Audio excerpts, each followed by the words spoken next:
celebrating our independence and celebrating the joy that we have in having freedom and independence.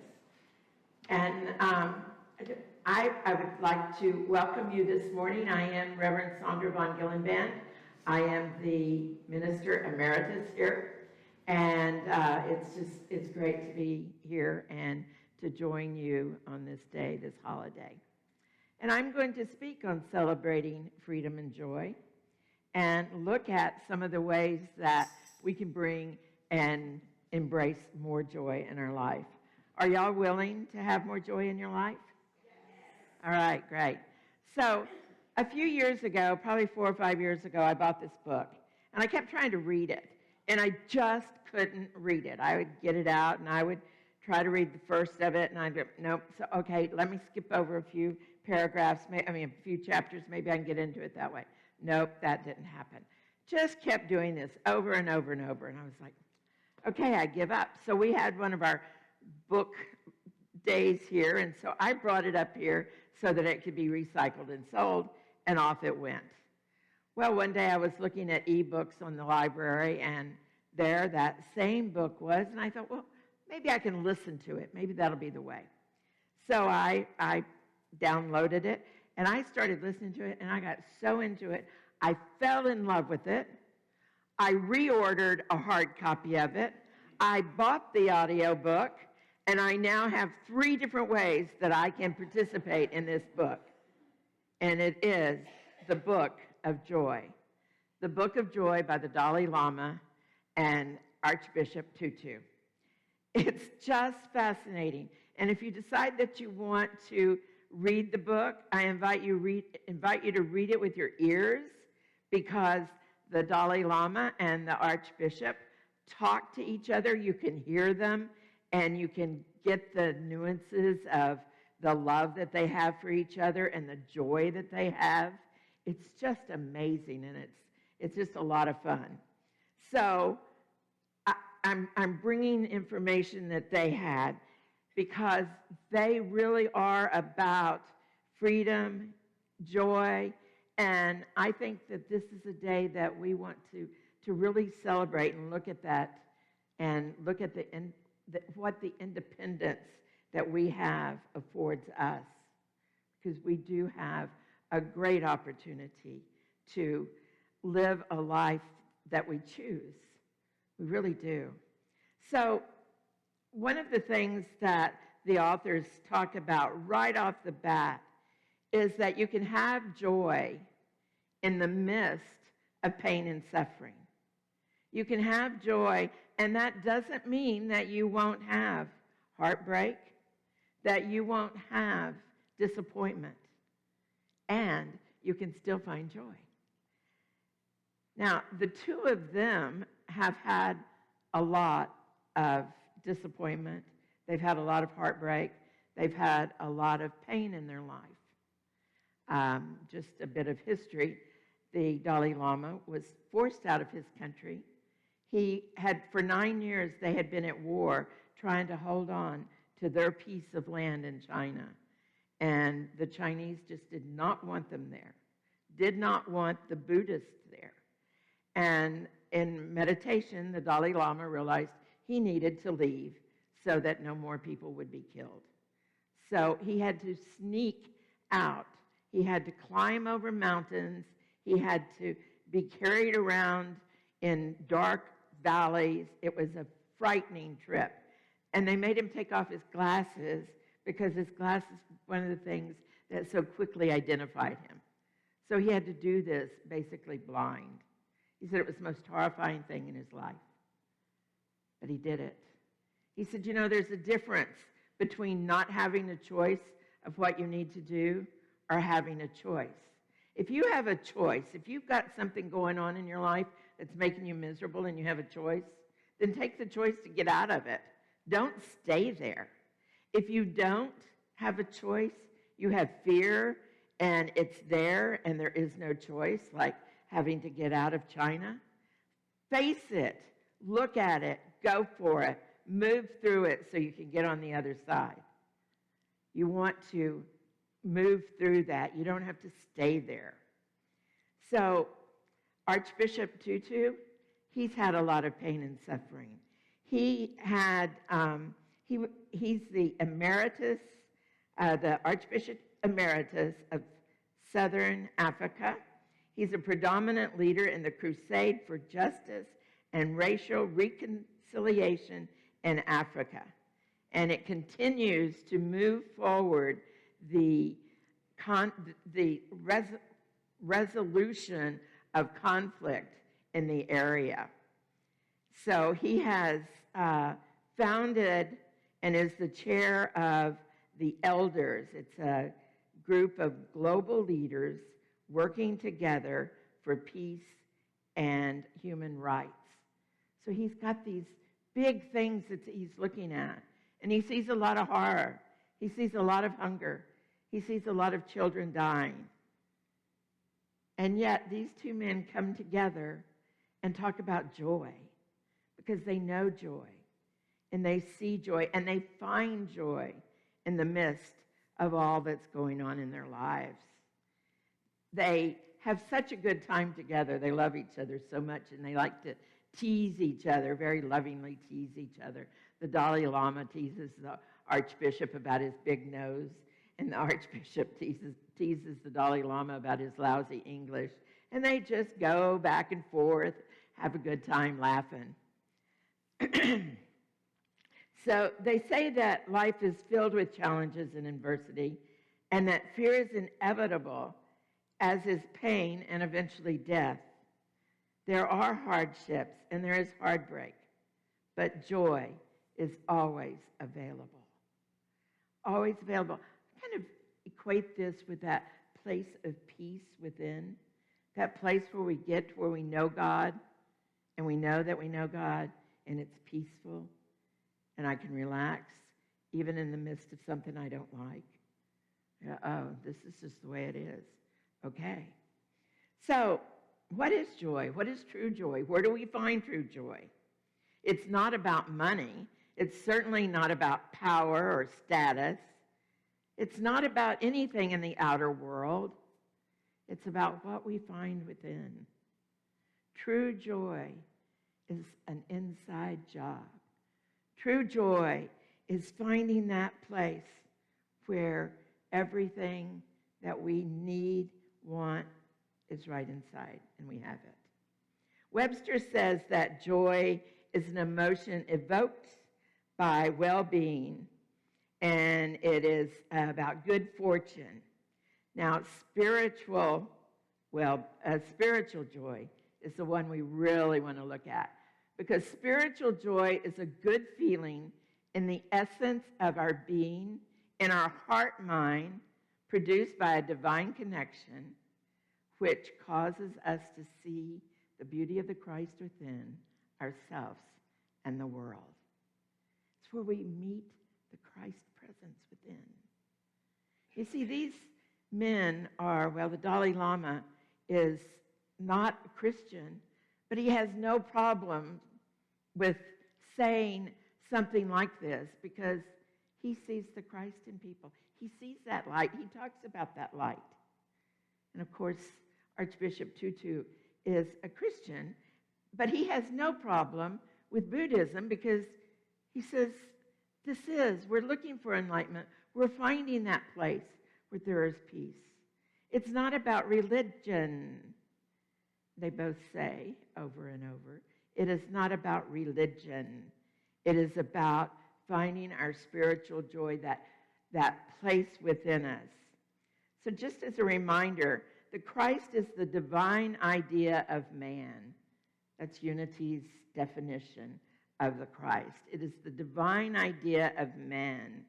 And Jesus is the name that represents the individual expression of the Christ idea. Jesus Christ is that form, that name, that is a man of Galilee who demonstrated perfection. He came, he got it right, he showed us.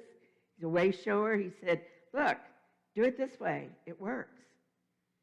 And so we continue to try to practice, right? and practice and practice, because that's what we're about here. So the result of all of their coming together is about spiritual growth. Our spiritual path is important to put into practice. Our spiritual path is not a system of beliefs. It's a system of action.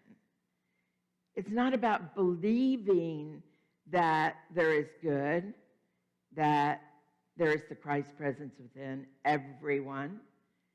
It's about living from that place. And that can be hard.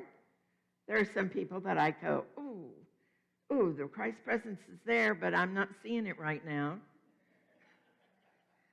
I admit it. The Christ presence is there. I know it, but I don't see it. It's covered up.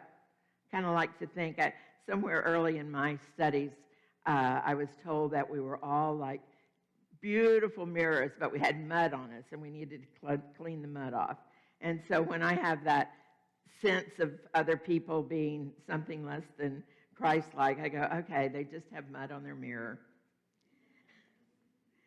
So it is ours to bring ourselves into oneness, because it is with anger and separation. It is with anger and fear that we separate ourselves. So it's about coming into oneness, to see that oneness, to find that place where there is kindness and compassion. Oneness. When we are experiencing oneness, can we really hold somebody else in contempt, or do we have compassion? It's a wonderful thing. In oneness, they say, this is something that the Dalai Lama and Archbishop Tutu said, and I think this is incredible.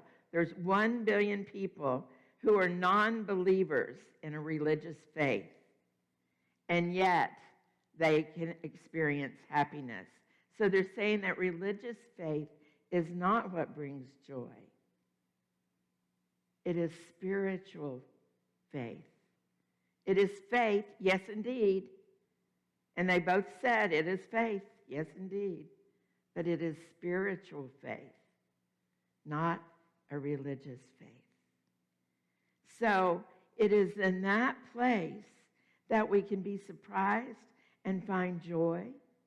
It is in that place that we can let go of fear and vulnerability and be in joy. So moving into joy may take a shift in perception, not comparing a situation, but uniting the commonness of the situation.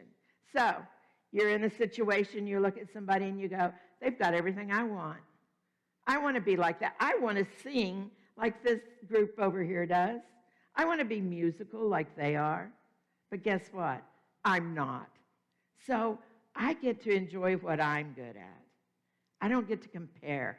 So it's not about comparing. We need to shift our perception, not compare things, but unite things. Look at what we have in common. Well, I have in common a lot with these three. Not music, other than my love of it. And I'm a great audience for them. And I think all musicians need audiences, don't you?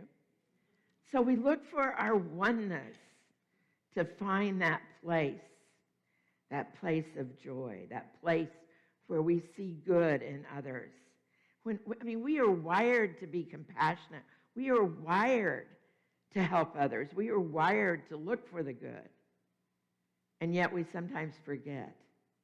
We forget. On death row, there was a gentleman who had not talked for years. He was found guilty erroneously and put on death row. So he just decided to be quiet because nobody was listening to him anyway. And years went by. I think they said it was 4 years. And somebody was actually going to be killed for the first time on death row, put to death. And as they were going down the hall, this man who had not spoken for years realized that this guy was going to death in the silence. And he felt like that was wrong. And he started making noise. He started clapping. He started hitting the cell bars. He started speaking to the guy, telling him he was loved. Maybe for the first time, this gentleman was hearing that he was loved. But after all these years of not speaking, he reached out and helped somebody, and it shifted his perception. And in shifting his perception, he became an advocate for people on death row. He started to study. He got a law degree. He also finally got out because he was convicted erroneously. So it's a shift, and we can find joy as a state of being. So I say we are hardwired to be compassionate. Well, indeed, there's a neuroscientist, Richard Davison, who is the author of The Unified Theory of Happiness. And he says that there are 4 independent brain circuits that influence our well-being. Our ability to maintain positive states. So you get up in the morning, you're in a bad mood. Do you stay there, or do you get to say, I have the ability to be in a good mood. I think I'll be there. And also, there's a circuit that says we have the ability to recover from a negative space. So we've gone out, somebody's hit our car and left and didn't leave a note, and now we're in a pretty bad mood, right? Because our car's been hit, but we know it's not that important. So we can recover from that negative mood and become all right again. I know you've known this. I know you do this. Something happens and you think it's horrible, and a few minutes later you realize it's just a situation and you can recover from. The third thing he says is that we have the ability to focus and to avoid mind wandering. Now, why is that important? Well, if I'm talking to you and I want you to know that I see you and that I hear you and that you count, and something happens over here and my mind goes, but I want you to know that I'm here, I have the ability to come back. Or if I am meditating and my mind wanders, oh my heavens, who said their mind wander when they meditate? My mind starts to wander. I have the ability to pull it back. It's one of the things that I'm wired to do. And we also have the ability to be generous. We have the ability to be generous. I think we all want to be generous over and over and over. So the ability and the desire to cooperate with others is hardwired into us. And we can harness that. We can harness it personally. We can harness it socially. And we can harness it globally. And just think, if we all got together and harnessed this energy to work for good. And there are people doing that, you know. The Dalai Lama is doing that. Archbishop Tutu is doing that. There are people getting together, meditating for good, calling forth the energy of good, serving others. And that's what we want to do. Joy is an attitude of the heart and an expression of the Christ. For indeed, I say again, the Christ abides in every one of us. Every one of us. So the problem is that sometimes we're a little self-centered. Or at least I'll speak for myself. Sometimes I'm a little self-centered. And in those times, I may forget to look outside of myself and see that there's something much greater. However, this is a caveat, and I want you to hear it. It's important to be wise in your self-centeredness, because there are times it's important to take care of yourself and be self-centered, i.e. rest, take care of what needs to be done. I'm really, really bad about taking care of all of my mother's bills and issues and that. And then when it comes to my own, I'm just like, I'll get to it. That is not good. So that's the time for me to be self-centered and take care of all of that. So I just want to make sure that while I'm talking about reaching out and working and doing for others, that you recognize that there are times that you need to take care of yourself. So in this talk, there were questions posed and just talk about joy. And somebody said, well, is it okay to have joy in your body? And there was a little bit of chuckling over that. And the Dalai Lama started talking about when he eats. He said he loves food. He absolutely loves food, and he finds joy there. But when he sits down to eat, and I want to read this because I want to make sure I get it absolutely right. He says, in viewing my meal, I see it as fuel. I shall enjoy it without greed or anger, not out of gluttony, nor out of pride, nor to fatten myself, only to nourish. Nourishing the body does not require one to deny the enjoyment and the satisfaction of the experience. So joy is a physical thing, a mental thing, an emotional thing. And we can have that joy in all areas of our life. We just want to do it with wisdom. We want to do that with wisdom. And that's important. It's also important to recognize that that joy is an inside job. It's not about all of that stuff around us. So, the authors say that as we discover joy, the more we can face suffering. I'm going to come over here and read this. The more we can face suffering in a way that enables us rather than embitters us. That we have hardship without becoming hard. That we will experience heartbreak without being broken. I'm going to read that again. I think it's so powerful. So in discovering joy, we can face suffering in a way that enables us rather than embitters us. That we will have hardship without becoming hard. That we will experience heartbreak without being broken. So if we focus on the exterior, we become materialistic. If we go within, we find a peace that is just so comforting, so powerful, so precious. So the Dalai Lama says that about joy. It's in the head, it's in the head.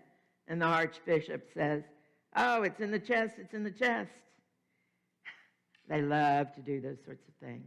And so they do that back and forth for a while, and then they agree that it's both. It's in the heart, and it's in the head.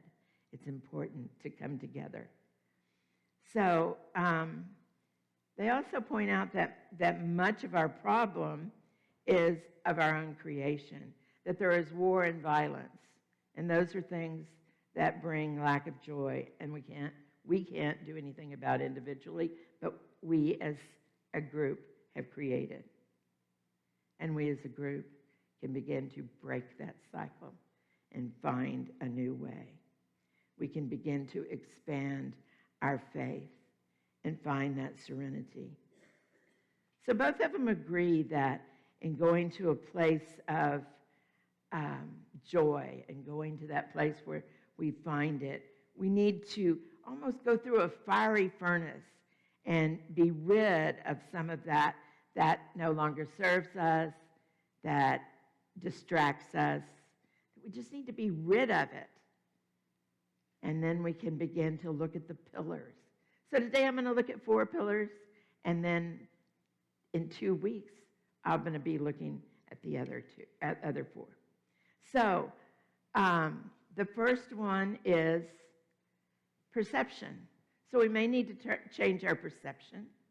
The second one is humility.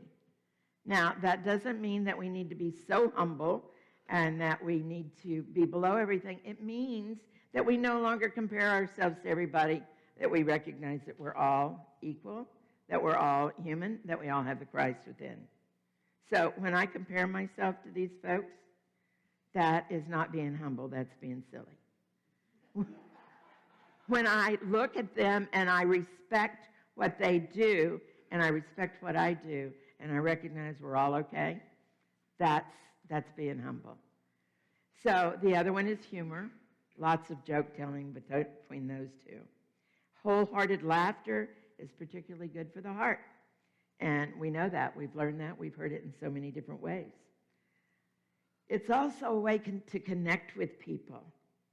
The Archbishop saw a bump while he was with his wife. They were going down the highway. They'd been going for a while, and he kept looking at his wife, and she was kind of smirking. And he finally said, "What's going on?" And she said, "Well, look at that car in front of us. It says, any woman who wants to be equal to a man has no ambition."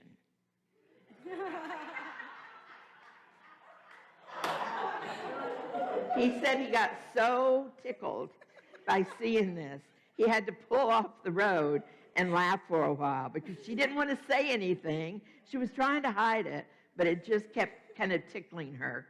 So she just, laughing together, it brings us together. And the last piece is acceptance. The only place the thing can begin to change is with acceptance. This is where we are. This is how it is. Where are we going to go from here? How are we going to change something if we're in this moment? If we have no control over a situation, then we need to face it and go through it. If we have control over it and we can change it, let's change it. Why stay miserable? Why stay miserable? Why stay in a miserable situation if you can step away?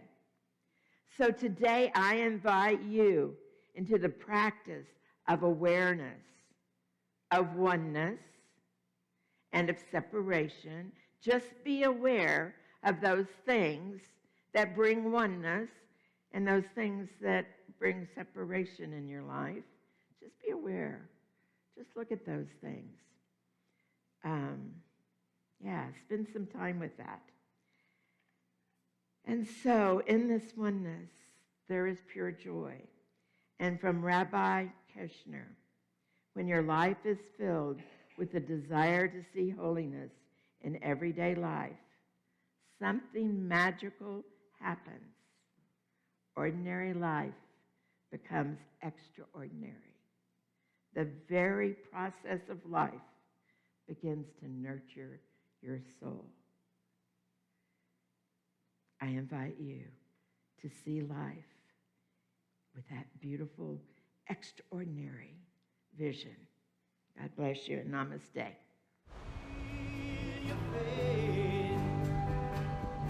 Step out on the water, release your faith. Every step is stronger.